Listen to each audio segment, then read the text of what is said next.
Saudações de Singapura, senhoras e senhores, graça e paz. Espero que todos estejam bem. Na reflexão de hoje, mais uma vez, eu quero continuar explorando o conceito exposto pelo apóstolo Paulo em 1 Tessalonicenses 5:21.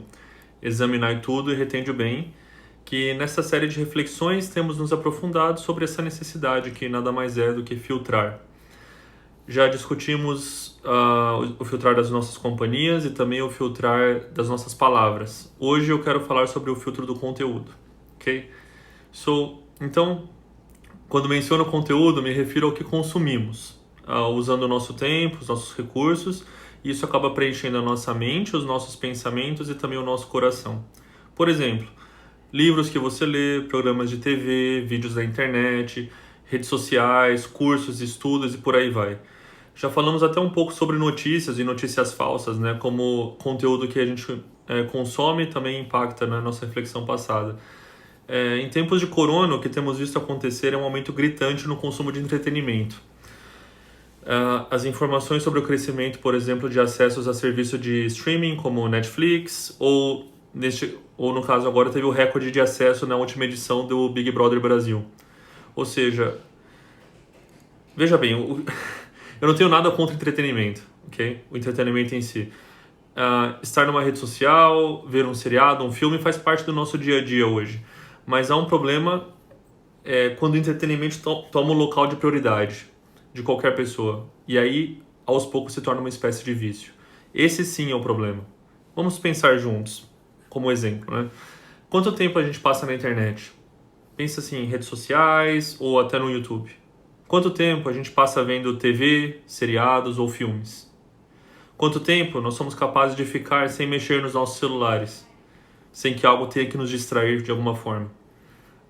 Agora pensemos no tempo que passamos com nossas famílias, sem alguma distração.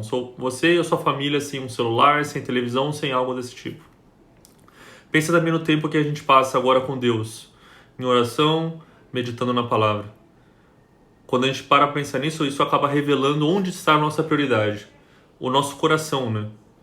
Na palavra, em Mateus 6:21, diz que o nosso bem mais precioso, o nosso tesouro, né, é o nosso coração.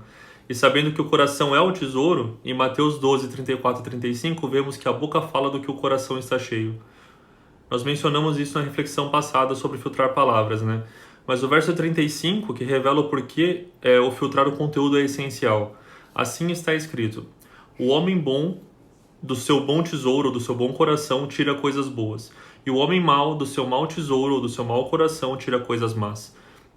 Então, se a gente for fazer um resumo ligando os pontos, né? O conteúdo que a gente consome é o que enche a nossa mente e o nosso coração. Aí, o conteúdo que a gente consome também revela o que é mais importante para nós, certo? As nossas palavras, então, acabam comunicando o que há no nosso coração, ou seja, o conteúdo que consumimos. Conteúdo bom significa pensamentos, sentimentos e palavras boas. Agora, o conteúdo ruim, obviamente, gera pensamentos, sentimentos e palavras ruins também. Ou seja, nessa situação de quarentena, que nós estamos em casa, há muitos estudos que mostram o impacto psicológico que nos influencia a tomar escolhas menos saudáveis. Geralmente acabamos comendo mais e comendo em pior qualidade, evitamos esforços ou exercícios físicos, e também acabamos optar por conteúdos que exigem menos esforço para consumir. Ou seja, se não se entupir ou não apenas consumir esse tipo de conteúdo que não gera edificação é muito difícil num tempo normal, afinal aqui entre vocês, quem nunca viu só mais um episódio ou ficou na rede social só mais um pouquinho e de repente tinha passado mais de 2 horas, né? Ou seja, se já é difícil num tempo normal filtrar esses conteúdos, na situação atual se torna ainda mais difícil. Mas isso não muda a realidade o fato de que esses conteúdos eles não são edificantes para nós, certo? Então, o que fazer nessa situação? O que fazer nesse período? Temos que fazer um esforço, e esse esforço tem que ser consciente, para não usar o tempo em casa ou o tempo em quarentena para se tornar ainda mais viciado em conteúdo que mina a nossa atenção e nos mantém distraído do que realmente importa. O conteúdo que nos edifica em Cristo. Então, se necessário, a gente tem que criar barreiras ou filtros mesmo para os conteúdos que são inúteis. Nós temos que desinstalar aplicativos, nós temos que cancelar notificações, nós temos que tornar mais difícil que a gente se distraia. E a nossa escolha, de novo, reitero, a nossa escolha por conteúdo define e reflete a nossa prioridade. Infelizmente, nos dias de hoje, parece que o Facebook, o Netflix são mais importantes que Deus. Em Mateus 6,33, há um versículo muito conhecido do Evangelho. Está escrito que devemos buscar primeiramente o reino de Deus. E eu quero frisar que aí está escrito primeiramente. Isso resgata de novo a certeza que o reino de Deus, a vontade de Deus é a nossa prioridade. Olha, um dos motivos porque acabamos consumindo também esses conteúdos, sabe? Eu fico só na internet, só nos aplicativos, é porque estamos vazios de outros conteúdos. Pensa bem, se o seu tempo está ocupado com alguma coisa, você não vai ter tempo para outras coisas, certo? Então, se você está com conteúdo edificante, não tem tempo para conteúdo inútil. Então, acabamos olhando, né, de certa forma, o que nós vemos lá em Colossenses 4:2, né, nos dedicando à oração, e também em Salmo 119, 148, dizendo que se for para ficar acordado até de madrugada, que não seja com um seriado ou com um filme, mas sim para meditar nas palavras e promessas de Deus. Dessa forma, o que irá acontecer é que nós vamos preencher e nos saciar da essência de Deus. Seremos cheios do Espírito Santo, seguindo aquilo que está escrito em Efésios 5:18.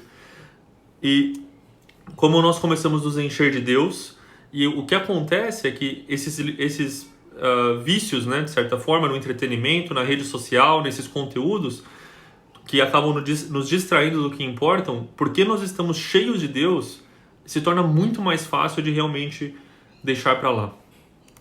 Então, o que eu quero dizer, né, por fim, que o meu anseio, a minha oração para todos é que a gente possa também falar o que o salmista disse lá em Salmo 19:14, que as palavras da minha boca, a meditação do meu coração sejam agradáveis a ti, que não apenas o que nós dizemos, mas também o conteúdo da nossa alma, do nosso coração sejam agradáveis a Deus.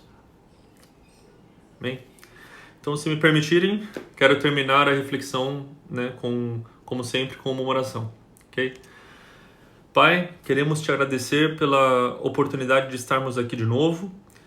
Estamos, Deus, falando um pouco sobre a questão dos conteúdos que consumimos, Pai, e como isso tem nos distraído e tem nos impedido, Deus, de estar mais próximo de Ti. Eu quero te pedir, Pai, que em o nome de Jesus, todos nós possamos, Deus, ser tocados e guiados pelo Seu Espírito, Pai, a tomar atitudes ativas, Pai, para filtrar o conteúdo que é inútil, o conteúdo que não edifica. Nos ajuda e nos guia na Tua vontade, Deus, para que possamos realmente direcionar as nossas vidas, Pai, e meditar no conteúdo que edifica, Pai, o conteúdo que está na Tua palavra, Pai. Mesmo que esteja, Deus, numa rede social ou no YouTube, mas que seja algo, Deus, que edifique a nossa fé, que nos torne mais e mais como Cristo. E o que o Senhor possa nos dar, Deus, essa disciplina, esse discernimento e, Deus, esse incômodo, Pai, pelo Seu Espírito, para que não fiquemos mais presos nos conteúdos, Pai, que nos limitam, nos distraiam, mas nos afastam de Ti. Te agradecemos porque o Senhor é o Deus que nos lembra e nos traz à memória, Deus, que aquilo que nos dá esperança e aquilo que nos faz caminhar e ir em frente. Obrigado mesmo, Pai, nós Te louvamos e agradecemos em nome de Jesus. Amém? Então, como sempre, que Deus possa nos abençoar, né, e nos guiar em Sua palavra. Obrigado por ter me acompanhado nessa reflexão de novo. E até a próxima, se Deus quiser e assim permitir.